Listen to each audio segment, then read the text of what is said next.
Hey y'all, I'm making some oven baked ribs, starting by making my own rub, which starts with some brown sugar, which I'm gonna make myself using some organic cane sugar, and that's why it's not stark white. 1/4 a cup or 4 tablespoons of sugar, and 1/4 a teaspoon of molasses.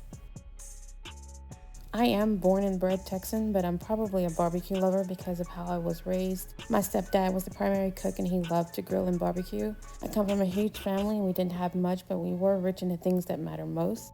Maybe it's nostalgia that makes me love barbecue so much because I associate it with so many priceless memories, but I do think it's good eating too.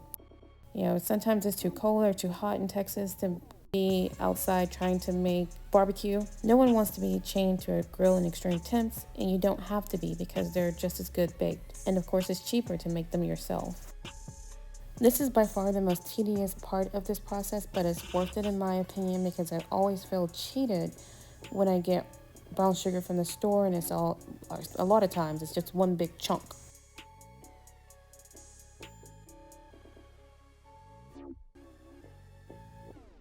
So I'm gonna add 1/2 a cup of paprika,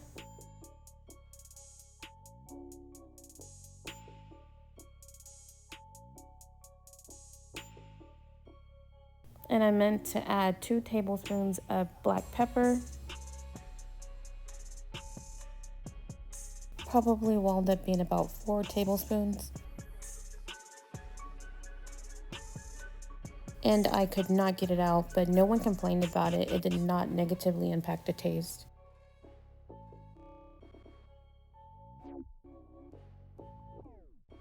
1 tablespoon of fine salt.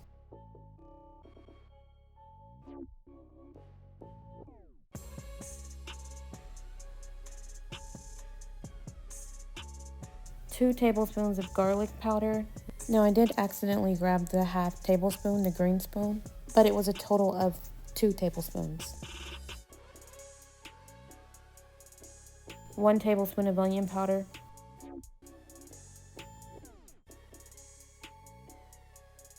1 tablespoon of chili powder.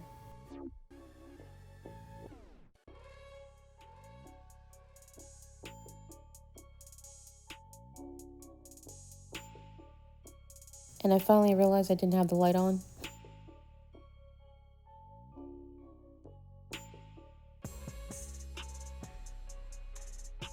And I almost forgot 1 tablespoon of celery seeds.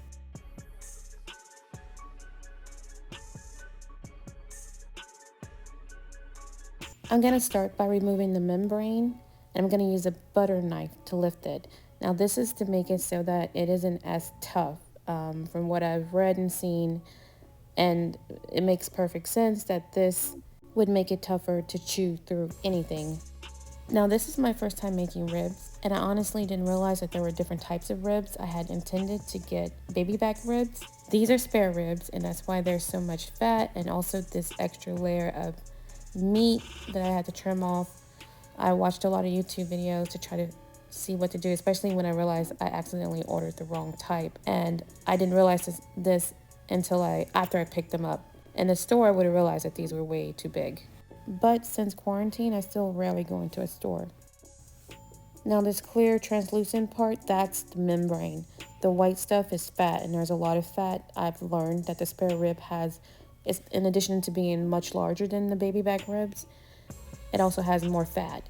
And both have their plus and minuses, but I still think I would prefer to try the baby back ribs the next time. Although this came in a 2-pack, so I do have another pack of spare ribs. So after I prepare those, I will try some baby back ribs. And these aren't the only 2 types of ribs. There are other types of ribs. But the spare ribs are most commonly used in restaurants, according to Google.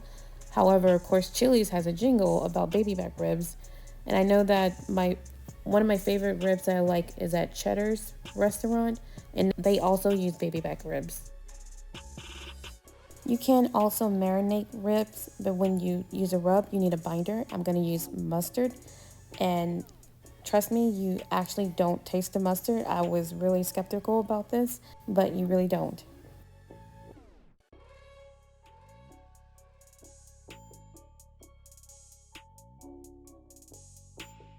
I'm also using a little liquid smoke.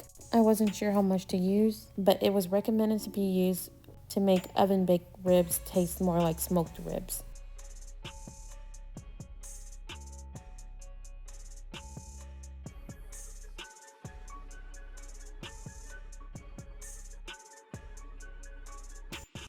I used a lot of gloves. This was a very messy preparation.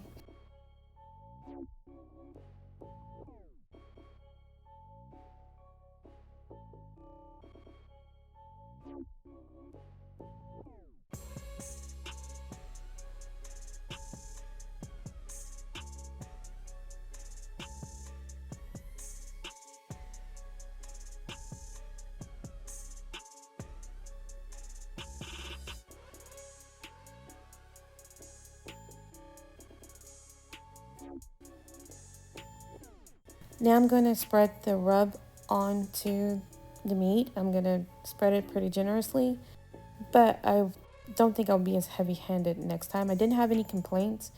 Actually, everybody who tried my ribs loved these. Actually, I was told that it's more like a competition style, something about teeth in the meat or teeth prints. I don't know, but everyone liked them, and I did like it. I thought that the seasoning, I guess we're our worst critics most of the time.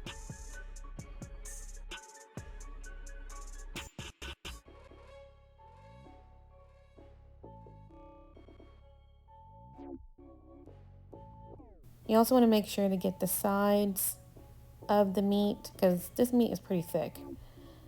So get both sides as well as these thin sides, the edges, and make sure the bones are face down.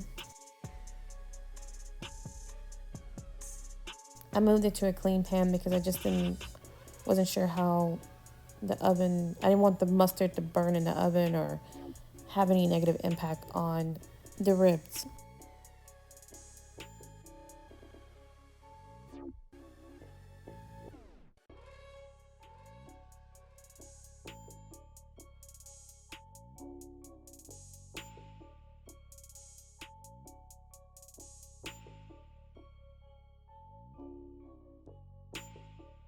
I did wound up using all of the mix.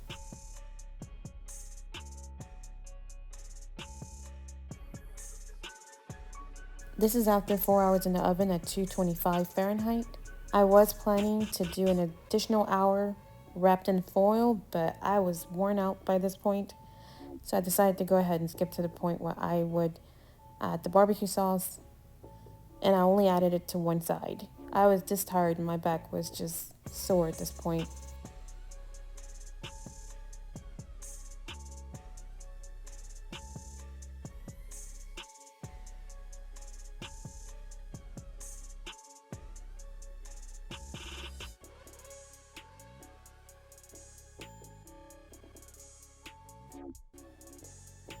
These ribs did not require any additional salts. Of course, you could add additional salts, but like I said, everyone loved it as it was, and I actually enjoyed it too. I was being critical of it when I first bit into it, and I noticed that I was thinking I put too much rub on it, and I will use less next time. But overall, it was good. It wasn't the best I've had, but I will eventually make the best. Now, I only did an additional 30 minutes at 250. I had planned to do it at an hour, but I had a backseat driver who recommended 30 minutes with more experience than me, so I went ahead and went with the 30 minutes. And it did turn out fine.